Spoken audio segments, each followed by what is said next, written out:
কিরে জীবন, কই তুই বাবা? ছেলেটা আমার যা বড় হয়েছে, মাটার মতো কোনো জ্ঞান বুদ্ধি নাই। কি বাবা ডাকছো তুমি? তোর জন্য মেয়ে দেখতে যাব, তাড়াতাড়ি রেডি হ। কেন, তোর মা কিছু বলে নাই তোর জন্য মেয়ে দেখতে যাব? আব্বা, আমি মেয়ে দেখতে চাইতে পারবো না। কথাটা বলতে পারলাম না, তুই মুখের উপরে আগেই না করে দিছস। আমি এত কিছু বুঝি না, তুই রেডি হ, তোর চাইতে হইব। কি ব্যাপার, তুমি এখনো রেডি হও নাই? যাও যাও, তাড়াতাড়ি রেডি হও।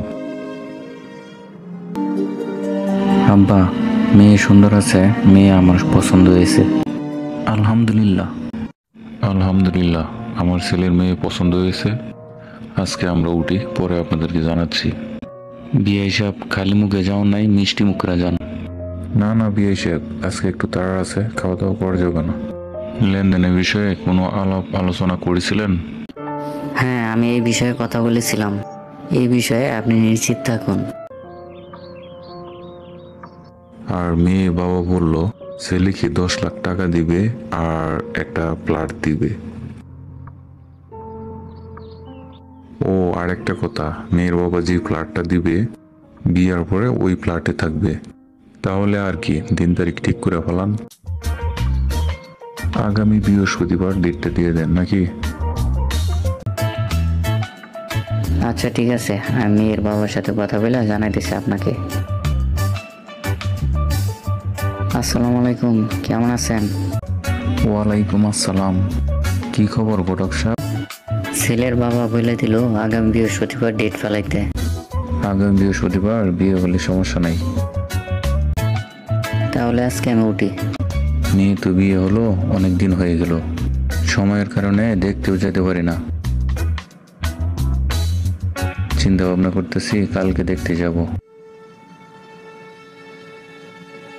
কি ব্যাপার বিয়ে সব, আপনি এখানে? হ্যাঁ বিয়ে সাহেব, ছেলের বিয়ের পর থেকে তো আমি এখানেই থাকি। কি রে মা, তোরে না বললাম আমি যে ফ্ল্যাট দিছি এই ফ্ল্যাটে তুই আর জামাই থাকবি? তাহলে তোর শ্বশুর শাশুড়ি এখানে কি করে?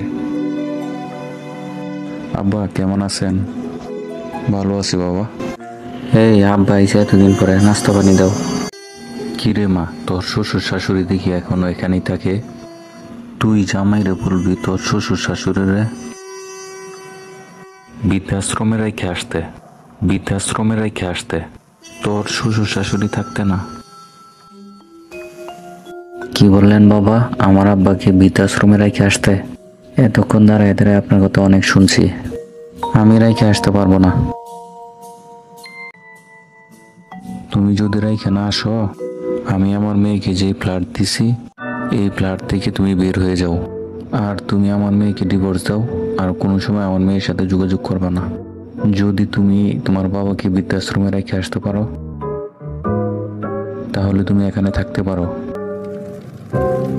আব্বা দেখো, তোমাকে বৃদ্ধাশ্রমে রেখে আসতে হচ্ছে অনেক সমস্যায় পড়ে। তুমি চিন্তা করো না, সব ঠিক হয়ে গেলে আমি কয়েকদিন পর তোমাকে নিয়ে আসবো। এখন যদি তোমাকে বৃদ্ধাশ্রমে না রাখি তাহলে এই ফ্ল্যাটের ভিতর থেকে আমার বের হয়ে যেতে হবে। আচ্ছা ঠিক আছে বাবা, তুই সুখে থাক, দোয়া করি। কিরে, তুই সারাদিন কই ঘুরস? এই তো বাবা, সারাদিন বন্ধু বান্ধবের সাথে আড্ডা মারছিলাম।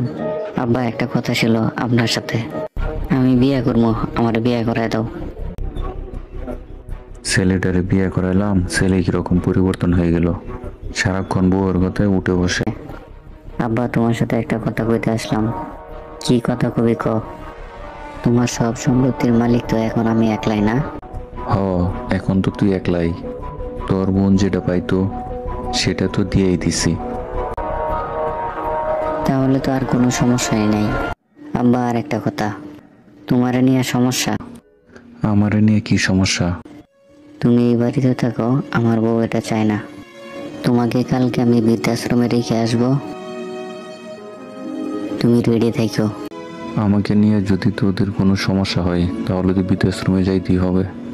হায় রে কি ভাগ্য, এখন আমার ঠিকানা বৃদ্ধাশ্রম। আরে বিয়াই, বৃদ্ধাশ্রমে আপনি কি জন্যে? হ বিয়াই, আর কইয়েন না, আমার ছেলে আমাকে বৃদ্ধাশ্রমে রাইখা চলে গেছে। তাহলে আপনি এই বৃদ্ধাশ্রমে কিভাবে? আপনি ওদিকে এখন আমার মতো, আপনি যা ভাবতেছেন সবই ভুল। এই বৃদ্ধাশ্রমের মালিক আমি, আজকে আমার নিজের খারাপ আচরণের কারণে